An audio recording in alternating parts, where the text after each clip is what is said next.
Bonjour à tous et bienvenue sur CNews Info.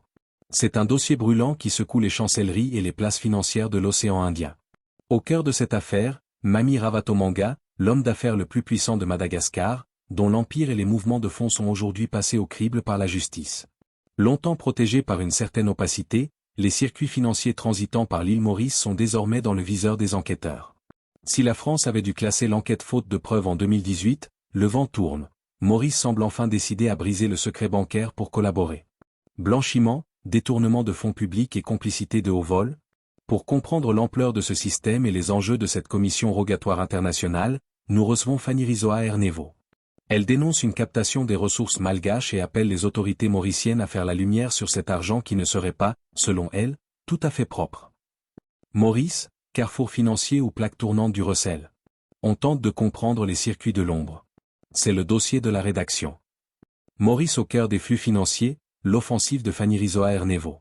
L'île Maurice, longtemps perçue comme un coffre-fort discret pour les capitaux régionaux, est aujourd'hui au centre des préoccupations de la justice et des activistes malgaches. Fanny Rizzoa Ernevo fait le point sur l'évolution de la coopération judiciaire et les soupçons de malversation financière qui pèsent sur l'un des hommes les plus influents de Madagascar, Mami Ravatomanga. Un verrou judiciaire en passe de sauter. L'enquête française sur les biens de l'homme d'affaires avait initialement été classée sans suite, faute de preuves tangibles. Cependant, ce blocage semble appartenir au passé. Selon Fanny Rizzoa Ernevo, la clé du dossier réside dans la levée de l'opacité mauricienne. L'échec de 2018, à l'époque, le parquet national financier, PNF, français avait déjà tenté de retracer des circuits de fonds suspects. Les autorités mauriciennes de l'époque s'étaient montrées peu enclines à collaborer, freinant ainsi l'avancée des investigations. Le tournant actuel, la donne change. Maurice semble désormais plus disposé à la coopération internationale. Ce regain de transparence pourrait permettre de rouvrir des dossiers que l'on pensait enterrés et d'approfondir les recherches sur l'origine et le transit des fonds. Des circuits sophistiqués entre 2009 et 2018.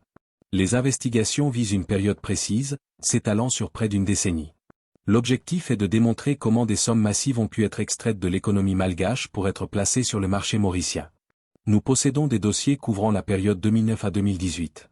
L'enjeu est de prouver l'existence de mouvements financiers et de placements ayant transité par l'île. Les mécanismes suspectés, cabinets de placement, le recours à des structures locales à Maurice pour masquer l'origine des fonds. Réseau de complicité, l'existence de relais influents, tant à Madagascar qu'à Maurice, ayant facilité le recel et les malversations sur le long terme. Transferts opaques, une stratégie de sortie de capitaux visant à mettre à l'abri des ressources potentiellement détournées. L'avertissement aux autorités mauriciennes. Le message de Fanny Rizzoa Ernevo est clair, l'attractivité économique de Maurice ne doit pas se faire au détriment de l'éthique financière. Si Maurice est une terre d'accueil pour les investissements étrangers, elle ne doit pas devenir un refuge pour l'argent sale.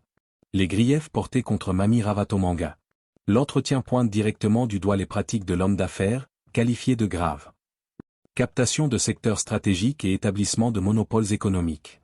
Détournement de ressources publiques à Madagascar. Blanchiment et évasion fiscale via des circuits internationaux. Conclusion et perspective. La relance de cette commission rogatoire marque une étape cruciale. Si la coopération entre les juridictions malgaches, françaises et mauriciennes se concrétise, elle pourrait mettre en lumière un système de prédation économique d'envergure. Pour Maurice, l'enjeu est de prouver sa détermination à assainir son secteur financier pour rester une place forte crédible et propre.